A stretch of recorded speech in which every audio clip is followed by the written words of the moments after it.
Caver na stranded sa ilalim ng lupa na may mahigit 1,000 metro ang lalim. Naritong news scoop.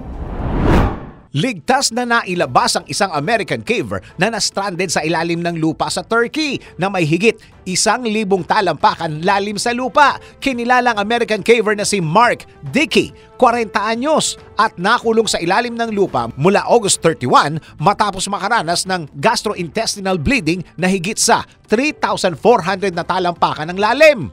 Nag-deploy naman ang mahigit 150 emergency workers mula sa Turkey at iba pang mga bansa para iligtas si Dickey. Samantala, sa iba pang kuha sa rescue operation, makikita si Dickey na nakahiga sa loob ng kuweba at nire-recover ng medical team. Ipinakita rin sa footage ang iba pang mga team na gumagamit ng lubid at dumaraan sa makipot na daan ng kuweba. Nakadagdag pa sa panganib at komplikasyon ng sitwasyon ni Dickey na dumaranas ng matinding pagdurugo sa tiyan. Umabot pa sa puntong ang mga medic at rescuer ay kinailangan siyang salinan ng dugo sa kailaliman ng kuweba. Ayon sa European Cave Rescue Association o ECRA, na una itong nakatanggap ng tawag noong Setyembre 2 na nag-aalerto sa kanila sa kalagayan ng American caver. Si Dickey ay nasa isang international exploration expedition sa Morka Cave sa mga bundok ng Taurus ng nasabing bansa na ikatlong pinakamalalim na kuweba sa Turkey.